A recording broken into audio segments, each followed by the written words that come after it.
Üdvözlök mindenkit, Laki Sándor vagyok az információs rendszerek tanszékről, és először, tehát ebben az előadásban két prototípust fogok igazából elmesélni, ami a projekt eredményeképp létrejött. Első körben federált infrastruktúrák monitorozásához fejlesztettünk ki egy keretrendszert, ezt fogom bemutatni. Egyáltalán miről is van szó? Itt elhangzottak furcsa szavak, mint virtualizáció, illetve virtualizált, federált és ugye, infrastruktúrák. Miről is van szó? Virtualizált infrastruktúrákkal valószínűleg mindenki találkozott, csak nem ilyen néven. Elég egy felhő alapú megoldásra gondolni, ugye egy felhő infrastruktúrára, ahol ugye a fejlesztők, illetve a felhasználók virtuális erőforrásokat, virtuális gépeket futtathatnak, erőforrásokat foglalhatnak. Ez egy kategóriája a virtualizált infrastruktúrájának, de emellett van egy szűkebb halmaza ezeknek. Az elmúlt 10 évben számos kísérleti infrastruktúrát hoztak létre, éppen azért, hogy innovatív alkalmazásokat valós környezetben ki lehessen próbálni, akár speciális wireless igényeket figyelembe véve, és a többi. Ezeket nevezzük jövő internet kísérleti platformoknak, és ezek is úgymond virtualizált infrastruktúrák, hiszen maguk a fizikai erőforrások úgymond szeletekre vannak bontva, és a felhasználó egy-egy ilyen virtuális szeletét kaphatja meg az erőforrásoknak, és ebben lényegében azt csinál, amit akar, bizonyos korlátokon belül. A federáció ebben a kontextusban azt jelenti, hogy valamilyen módon egyszerre szeretnénk használni több ilyen virtualizált infrastruktúrát, mondjuk azért, mert az egyik infrastruktúrában bizonyos típusú erőforrások érhetők el, mondjuk számítási kapacitás, a másikban storage kapacitás érhető el, a harmadik pedig mondjuk tud valami olyan speciális igényt, valami a wireless tesztben és a többi, ahol hát amire egyáltalán nekünk szükségünk van.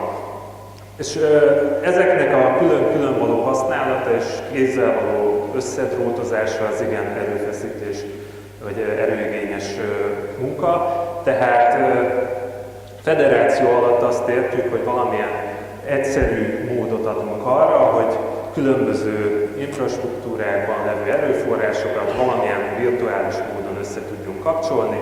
Ebből a felhasználó annyit érzékeljen, hogy ő igen, kapott mondjuk szenzor erőforrásokat, kapott storage erőforrásokat és kapott számítási erőforrásokat, és más részlettel nem szeretne a felhasználó foglalkozni.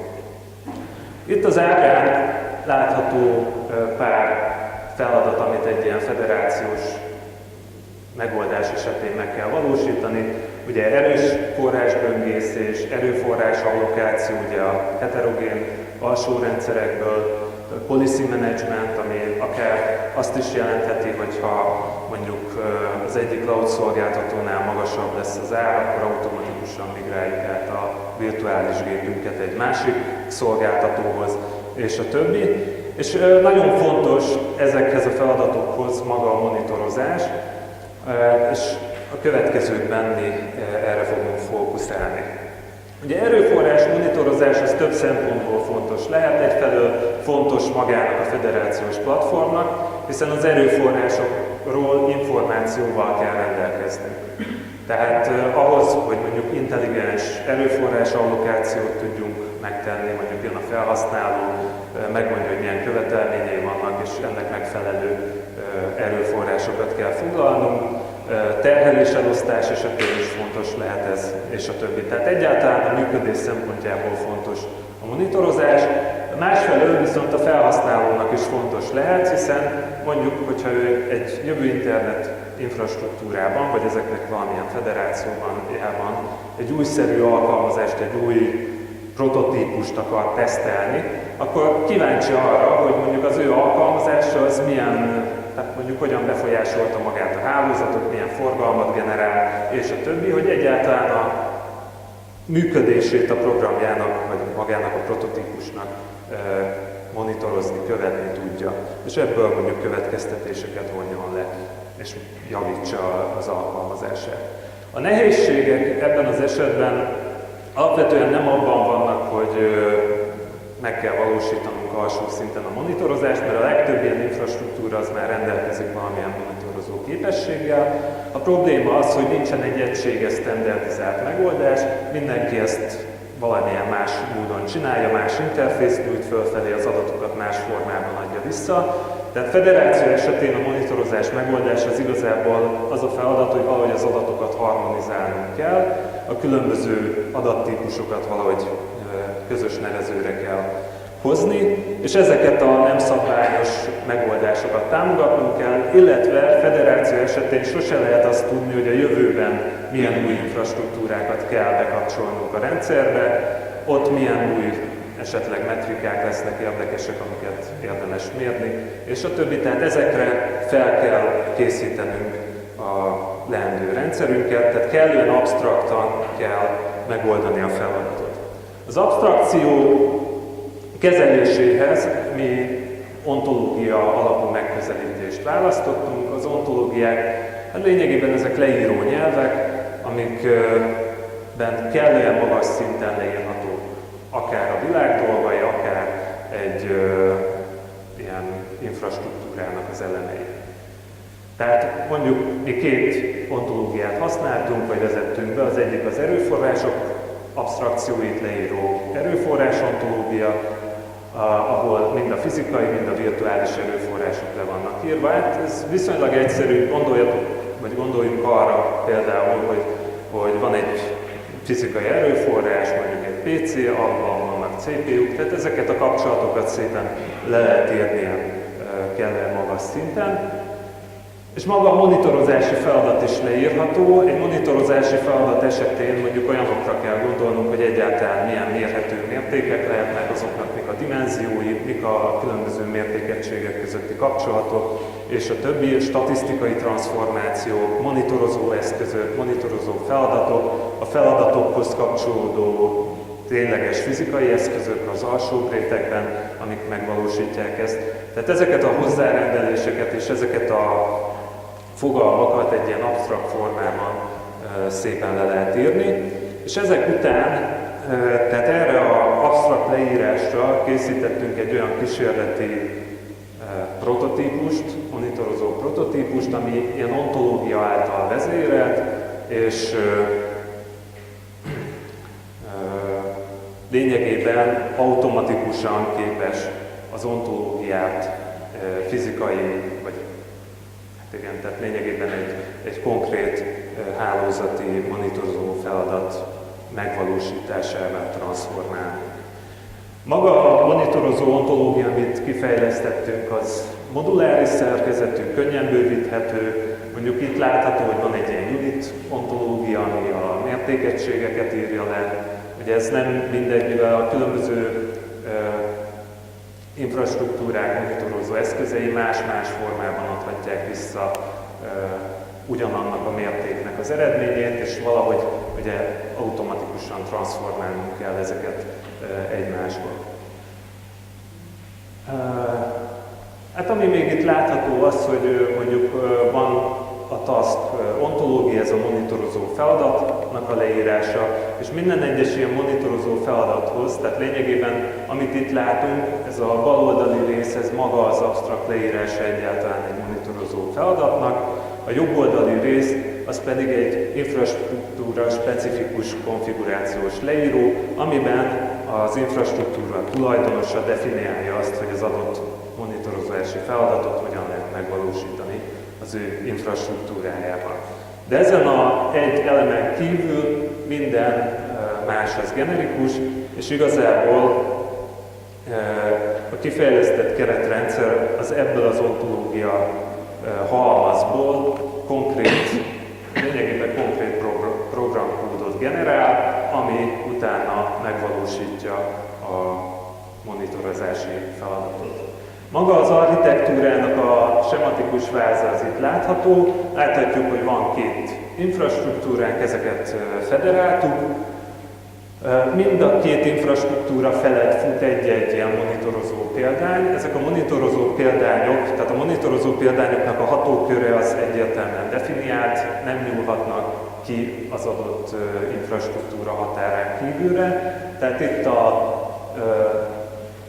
A infrastruktúrához tartozó monitorozó példány, az csak az A infrastruktúra erőforrásaihoz nyúlhat hozzá, a B infrastruktúránál ugyanez a helyzet, és ugye bejöhet olyan kérdés federált esetben, hogy tegyük fel, hogy ez a slice 1, amit a kis négyzetben látható, ez a felhasználóknak a lefoglalt virtuális hálózata. Tehát ebben kísérletez, és azt látjuk, hogy itt vannak benne kék, vagy ilyen lila erőforrások, és vannak zöld erőforrások, ezek valahogy össze vannak egy topológiába szervezve. Tehát ez egy federált, virtualizált erőforrás struktúra, amit lefoglalt magának a felhasználó. És ezt szeretnék monitorozni, akkor a felhasználó kérése az bejön valamelyik oldalon, és a különböző példányok peer-to-peer módon egymással lekommunikálják, hogy kinek mi a feladata, ezt magukat a méréseket elvégzik az erőforrásokon, utána az eredményhez visszamegy, összekombinálja a legfelső szinten, és vissza továbbítja a felhasználónak. Jó, és lényegében a két példány az egymástól annyiban különbözik, hogy egy darab ontológia leírót kell kitöltenie az infrastruktúra tulajdonosának, és innentől az adott infrastruktúra az csatlakozott a federációhoz, és a monitorozásra az úgymond meg van oldva. Tehát ez a hálózat monitorozási keretrendszer volt az egyik prototípus, amit szerettem volna bemutatni, illetve ez részben a demo során is bemutatásra került. A másik az pedig hálózatmérési adatok federációja.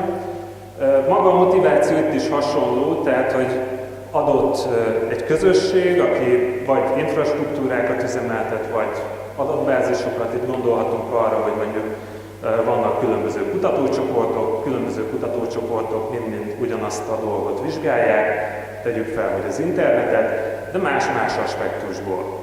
Tehát van, aki a topológiát, valaki késleltetéseket, valaki passzív trészeket, és ebből mindenki saját magának modelleket alkot. Azonban, hogyha együtt vizsgálnánk az összes aspektust, akkor egy sokkal jobb, komplexebb modellt kapnánk. Ez ugye a tudományos élet számos területére igaz. Ha nézzünk egy konkrét példát, akkor itt ez a OneLab Infrastructures, vagy infrastruktúrák, ez lényegében egy ernyőszervezete az európai jövő internet platformoknak. Ebben számos kutatócsoport vesz részt, köztük az ELTE is, a Top Hat, és ezen belül számos adatbázis is kialakításra került, hogy a különböző kutatócsoportok a saját adataikat a saját adatbázisaikban tárolják. Tehát a Top Hat az például a Párizsi Marie Curie Egyetem ilyen topológia adatait tartalmazza, NMBio az az ELTE, tehát a mi adataink, az Atomic DB az Madridi Egyetem adatai és a többi. Ami közös ezekben az, hogy mindegyik SQL nyelvet beszél, de az SQL nyelvnek számos dialektusa van, tehát annak ellenére, hogy van ilyen, hogy SQL szabvány, valójában az adatbáziskezelők nem ezt, vagy ennek valamilyen kiegészítését használják.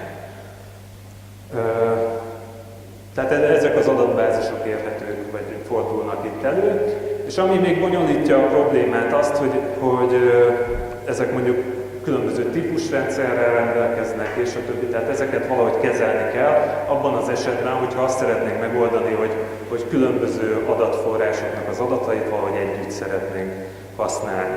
A fő problémák az, hogy heterogén adatbázisokról van szó, különböző üzemeltetőknél vannak ezek, és térben is különböző helyeken fordulnak elő. A platform, amit kifejlesztettünk adatfederációra, ez a Grey Wolf nevet viseli, ez lényegében egy szerverkönyvtár szerver alkalmazás, és számos dolgot, mondjuk távoli adatok federálása esetén is számos dolgot sikerült megoldani, tehát van terheléselosztás, bizonyos gyorsító tármegoldásokat alkalmazunk annak érdekében, hogy a távoli adatforrásokból minél gyorsabban tudjunk adatokat lekérni, és megoldottuk azt is, hogy hatékonyan, hogy távoli és heterogén adatforrásokból való kereszt-joinok megvalósíthatók legyenek.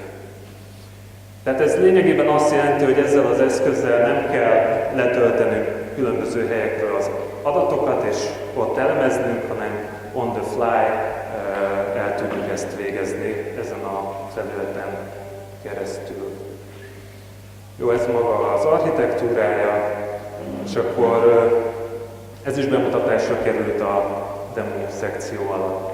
A másfél év alatt számos publikáció született, ezek láthatók itt részben, és ezen kívül nemzetközi kollaborációkba is sikerült részben átemelni az eredményeket. Ugye részt vettünk az EIT ICT Labs Fitting projektben 2013-ban, az EUFP7 Open Lab rendezvényein, ami szintén ilyen jobb internet infrastruktúrák federálásával foglalkozik, ott ismertettük, illetve promotáltuk az itt elért eredményeket, és ezen kívül még számos helyen